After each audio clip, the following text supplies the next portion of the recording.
and welcome to Hardtalk India. 4 decades after the Green Revolution transformed Indian agriculture, is the country once again facing an agrarian crisis? Has a situation of plenty metamorphosed into a republic of hunger?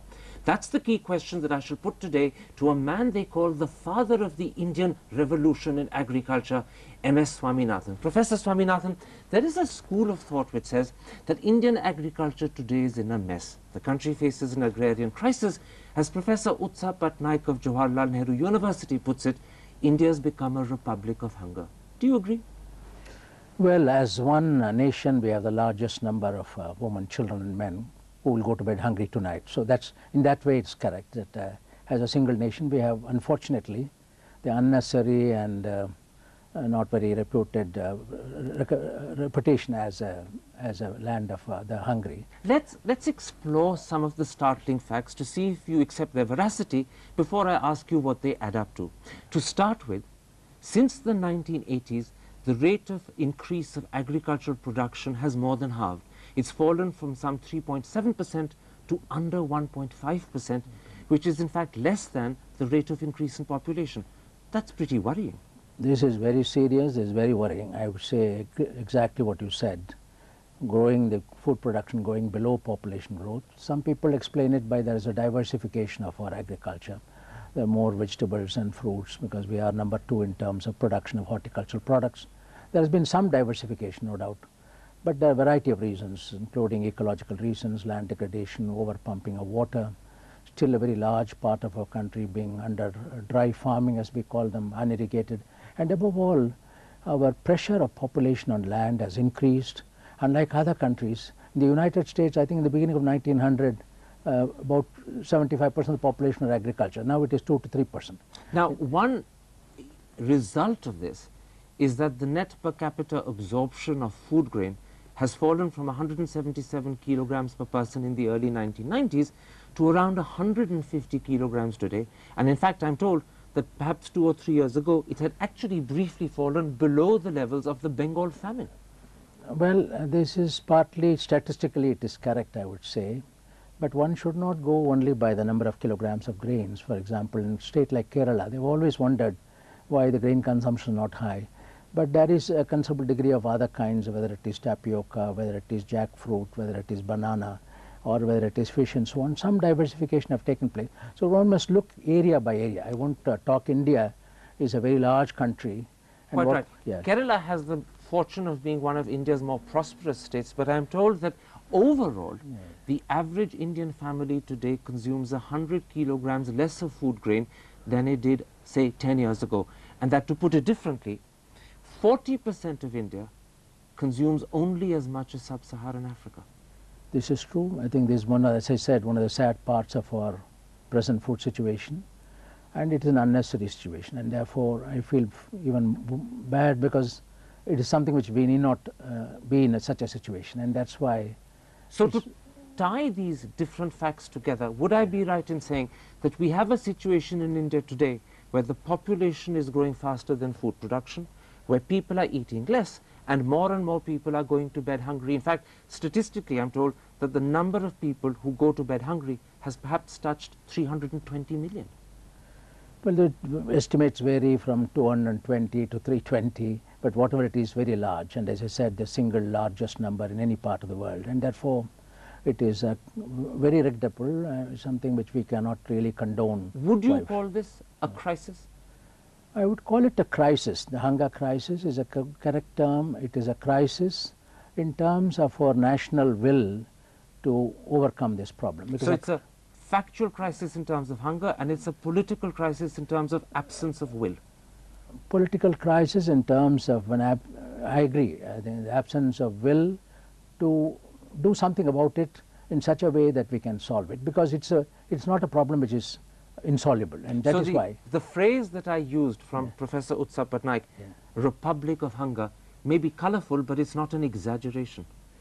Well, there's an underlying truth in what we said. You know, republic, there are bright spots, there are hot spots in our country. There are hunger hot spots, there are agricultural bright spots. But still 20 to 30% of India goes to bed hungry. That is absolutely correct. You know, if you see the FAO's hunger map of the world, India's color is almost the same as sub-Saharan Africa.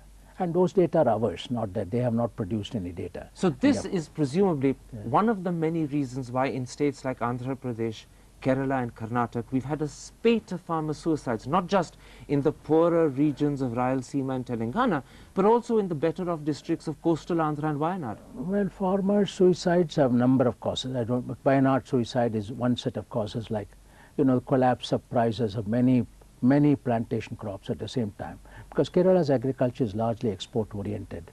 But the Andhra Pradesh situation is very different. Quite right. It's a combination of factors, including the failure of monsoons, but this problem of hunger is one of them.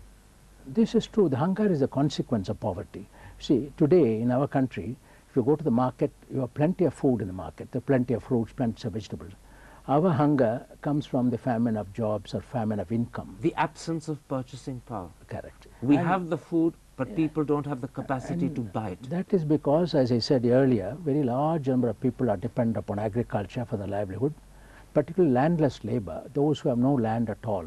They depend entirely on daily wages. I want very much to talk to you about how this situation came about, but before I do so, I want to point out to many people listening to this interview, the news that India faces a second agrarian crisis, that there is in fact a republic of hunger where people go to bed without being able to fill their stomachs, that's going to come as almost a shock.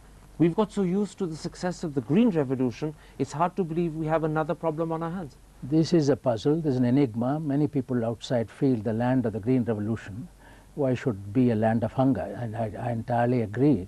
It's a sort of an enigma for which we ourselves are responsible, not anybody else. The fault is in ourselves, not in our stars. Not ourselves. We entirely ours. It's entirely ours. Because as I repeatedly said, there's a problem. If we give priority number one, that no one, Mahatma Gandhi said it in 1946 at Naukali, nobody should go to bed hungry because God is bread to the hungry. And therefore, I think if we had taken that message and got on with the job, we will not have absolute, we will have poverty, but we will not have absolute hunger. Let's explore how we got to this situation. To what extent is this a result of a certain complacency setting in because of the initial success of the Green Revolution, where investment in agriculture and rural infrastructure declined, rural credit dried up, whilst input costs began to rise sharply? Well, this is a combination of all these factors. For example, when the government stocks went up, because Punjab, Haryana started producing more and more wheat and rice. After all, 4 years ago, I think the government had over 65 million tons of food grains in their godowns, and they sold it outside at below poverty level price, which we were given. So the government, there was a complacency because we thought the food problem has been solved and that production has gone up and so on. And there is an element of truth in the sense that our farmers will produce more. What the Punjab Haryana situation has shown is, if you have an assured and remunerative market, if somebody is going to buy your produce, farmers will produce more. Because wheat and rice had a ready market, they produce more. And if there is no market, then the production will gradually decline. This is the problem. And so the complacency was compounded by the ground realities. There's a gamble in the market. Today, many parts of our agriculture is a gamble in the market, and dry farming areas in particular. What about something else? There is a view on the left that this is a result of following World Bank advice. It's a result of the shift to what they call industrial farming, the substitution of cash crops for food crops. Well, I don't know whether in our country there has been a very big shift from food crops to cash crops. If it had happened, for example, cotton or any other crop for which there is a market, the people will go. Okay, can I interrupt you and quote the Rural Affairs editor of the Hindu, P. Sainath? He says, Andhra Pradesh, using it as an example, was not run by or for its people. It was run on the blueprints of McKinsey, the World Bank, the International Monetary Fund. Well, I would say many of these reports, McKinsey or the World Bank, have certain good points. There are other points which we should use our own brain. I don't think we need to go to anybody, World Bank or McKinsey, for advice. The facts are there. Our own people will tell you. If you go to the village, the farmers will tell you what should be done in order to improve productivity. In which case, would you say that Chandrababu Naidu, who used to be Chief Minister of Andhra until last year when he lost the spectacular elections, was perhaps over-dependent upon the sort of advice from the World Bank that you're saying is unnecessary? Well, I do not want to comment on any particular Chief Minister. He had his own great points. He was a man who tried to modernize Andhra Pradesh and so on. On the other hand, if the advice in agriculture has been skewed in terms of emphasis on certain crops and not going into the basic fundamental issues of farming today, of soil fertility restoration, micronutrient deficiencies, better methods of irrigation and so on, and also a market, an assured remunerative market, a systems approach. See, in the Green Revolution days, we used to call it a Green Revolution symphony, a symphony where everybody from seed to sowing to the time it reaches the consumer, you look at all aspects That of the symphony broke down in Andhra Pradesh. not only Andhra Pradesh, I would say in many places. But just to take Chandrababu Naidu as an example, not to single him out, but use him as an example, how do you assess him in relation to the agrarian crisis and the spate of farmer suicides that sadly he left behind? Well, it had started, I would say, if I were him or looking back, it's always easy to be wise after an event. I think at that time people should have taken very seriously. When the first suicide took place, it is not enough if you give the family 1 lakh of rupees, because that 1 lakh goes away immediately to the money lender. Urgent action was needed earlier on. It was not taken with the seriousness it deserved. Why? I don't know why. It's, you know, a mindset of a person. Not only him, I would say there were suicides elsewhere. I think even today we think immediately, what do the politicians do? They go there and say relief measures. I give you 1 lakh of rupees, and the money lender is just waiting to take it away immediately from that poor woman. So there was a need for radical rethinking, and that didn't happen. Must go into the roots of the problem. Why is it happening? Why is this acute farmers' distress? So the What's response cause of the politician was shallow. I would say politicians and those who are advising them, the developmental administration, many times they are all in tandem. It is a collapse of the entire system of agricultural policy formulation. The system failed to respond to the early wake-up calls, and therefore a crisis that could have been averted became a full-blown problem. I entirely agree with you. The wake-up call, even the first suicide, should have really woken them up. In which case, Professor Swaminathan, what should the governments do now? What is the immediate first step to take today? Well, in the National Commission on Farmers, which I now have the privilege of chairing, in our very first report in December, we had made a number of suggestions, very simple, all doable, affordable solutions to the problem. Such as, for example, look at the productivity of a small farm. 80% of our farmers own less than 1 hectare. And unless they produce more, there will be no marketable surplus. Unless there's a marketable surplus, I won't have cash income. I can't buy other things. There are simple methods of improving productivity. Very basic things, micronutrients. You see, a child which has no vitamin A deficiency goes blind. Similarly, the soil is also the same. Simple deficiency of the soil, the whole analysis of soil health care, everything is now not working as well as it should. As you say, the whole thing hinges upon increasing productivity. Let me put to you a couple of thoughts that people think are very important for the government to tackle. To what extent is it a priority to step up investment in rural infrastructure and to make easier, cheaper credit universally available to farmers? That is absolutely number one, cheaper credit to farmers, and also services to farmers. Whatever money you have in terms of rural infrastructure, apart from roads and water and markets and so on, simple things like facilities to farmers for their own land care, or what is the soil health, what is the water management. The whole system of agricultural extension today is in a state of disarray, and we should attend to these. Now, a second factor that people talk about is that 70% of India's cultivable land is dry land, and it produces 40% of India's food. The initial Green Revolution, in a sense, perhaps ignored this. Should this now be a new priority for the government? Well, initial so-called Green Revolution occurred in irrigated areas, because without water you can't apply fertilizer. But now do we need to pay our attention to dryland farming? We have to. Dryland farming should be number one priority. But what are the crops of dryland farming? It is pulses, oil seeds, which we are increasingly importing from outside, which our nation needs. So attending to dryland farming has multiple benefits in terms of meeting some of the basic needs of grain, legumes, of pulses, and also many horticultural fruits. If you take Rajasthan, why is no suicide there? Because, you know, they have the livestock. To sustain them during dry periods? Yes, multiple. Where you didn't have an alternative source of income. So what you would say to the government today, in addition to stepping up investment in infrastructure, in addition to making cheap and easy credit available, concentrate on dryland farming? Dryland farming, and I would say mixed farming, crop livestock integration, because we have 25% of the world's animal resources in this country, and we should make better use of them. You mentioned a moment ago the fact that India's land holdings are extremely small. In fact, the average land holding in India is 0.2 hectares. Can a population of 1 billion be sustained on land holdings that are so small? It is difficult if you think of food we can produce, because our untapped potential between what we can produce and what we are producing is very high. For example, the clays like rice, China produces over 5 tons per hectare. We produce 2.5 tons. So we can go up. So we can produce more. To be able to bridge what you're talking of as the gap between China and India, which is the average agricultural yield per kilogram. In India, per hectare, it's about 2,800, 2,900 kilograms. In China, it's almost 120% more. Right. Even Indonesia is almost 40% more. True. But can this gap be bridged without consolidation and without mechanization? This is the problem. This is the problem. As your farm size has become more and more fragmented and small, we have to have a system of people working together. A group farming, Kerala started an experiment called group farming. Cooperative farming in our country has not been successful.